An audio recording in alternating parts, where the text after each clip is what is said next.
Terrific. Good? Yes. Mm-hmm. I am Michele Tafoya from NBC Sunday Night Football. Michele, how long have you been a football fan or a sports junkie, as we would say, and how hard was it for you to get where you are now? Football fan all my life. I grew up the daughter of a die-hard San Francisco 49ers fan. My father, may he rest in peace. I'm sure he was thrilled to see the Niners get back to the Super Bowl last year.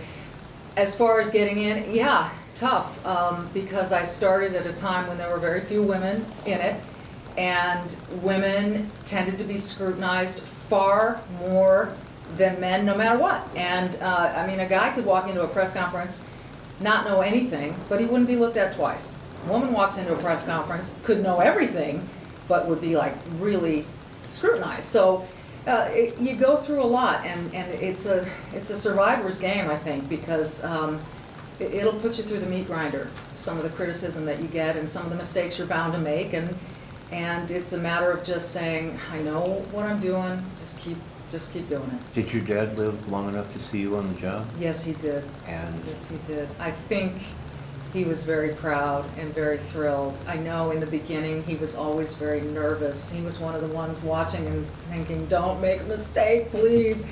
But I think as time went on and it got easier, he was just very, very proud. Where did the encyclopedic knowledge come from? I mean, because you really know your stuff. I appreciate that. It becomes, the learning is exponential, and you start and you keep, and you work very, very, very hard. And I stayed single for a long time because I had no other life. Yeah, I was constantly doing my homework. And you build on that, and you build on that, and you build on it, and it becomes your language. You can talk to someone in mechanical engineering, and you're thinking, my gosh, how do you know all that stuff? I don't even know what you're talking about. Some people listen to me and who are not sports fans, and I don't know what you're talking about. It's just, it's my business. It's my business to know, it's my business to do, and it's based on really a lot of hard work and preparation. other than your dad's influence, Sorry. other than your dad's influence, did this come about as a result of you seeing a need for a woman to be in this job, or I mean, was it a calculated? It was a calculated move. I wanted to be in broadcasting. I wanted to be a journalist, and I thought that general news could be very depressing sometimes. And I love sports, and it occurred to me one day while I was in the process of getting my master's in business at USC. Here I am in grad school studying business, and I thought, I love sports so much, and I think I can do this. And if I can marry those two passions, I will never work a day in my life because I will love it. And then, but believe me, it was work. It was a lot of work, but it was work that I enjoyed a lot. So it was at a time when a few women were just starting to get in. You know, you saw Leslie Visser and Hannah Storm and Robin Roberts, and I thought I could do this. But when you get in, how do you? Unique because unlike the other games, it seems like the rules change every year. They do. Yeah. So how do you tell someone that maybe wants to start following football for the first time how to play catch up? Because it's ever evolving and it's very complicated. It is a complicated game. I would say though that there are rules being implemented all the time. You're right, and that makes it. You watch something and you think that was too a catch, and no, it wasn't a catch. You know, or. Why did that defensive back just get a personal foul? What did he do? You know, I don't understand that. He barely touched the guy. So yes, the rules, I don't know that you can ever really catch up unless you started early. But just if you really are a diehard fan, you will listen a lot. And I think just by listening, you can learn it.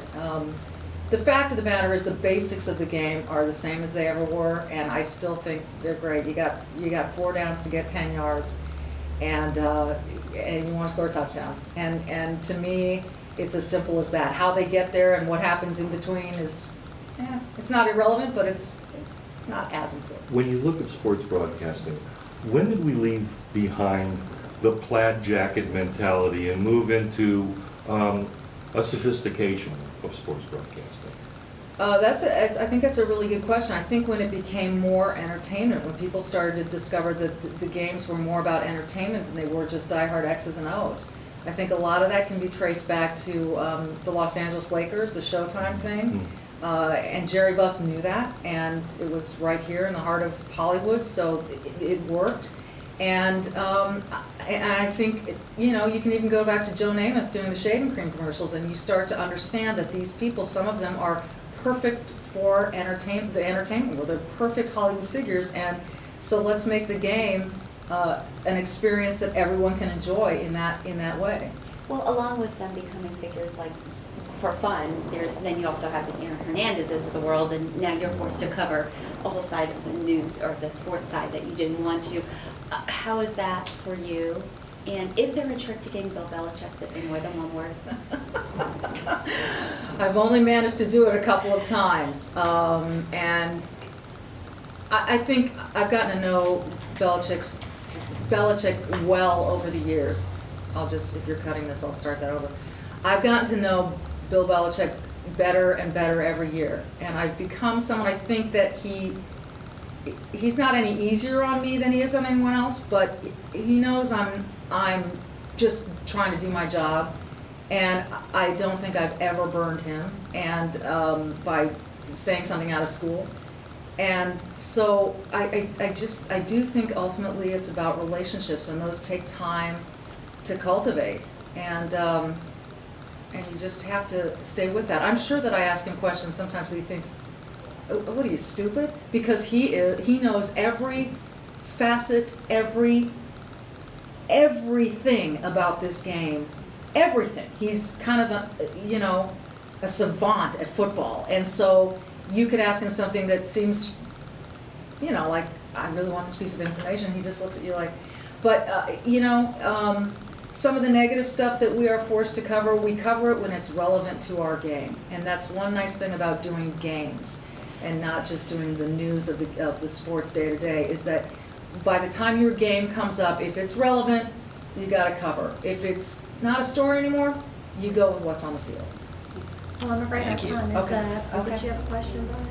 No, I was. You're good? That's it. Thank you. All right. You Well, bet. this Aaron, You mentioned you your- heard the Patriots game. Not really. He's the second tight end. Yeah, but he certainly was on the rise. It will change the way their offense is structured. I think it has to. Tom Brady loved using two tight ends, and their offense flourished with that. Now, everyone keeps scratching there and going, is Tim Tebow, can he play tight end? What do they have there that they can plug in? But if anyone can find a way around it, believe me, it's Bill Belichick. You mentioned your passion for sports all your life. Yeah. Did you ever play? What do you play? I played basketball, but I was not very good. I'm much better about talking than I am playing. I was kind of a one-shot wonder. I had one baseline shot that was okay, and that was it. Perfect. Yeah. Orlando Tafoya. Thanks a million. I worked with a guy named Al before you. Where?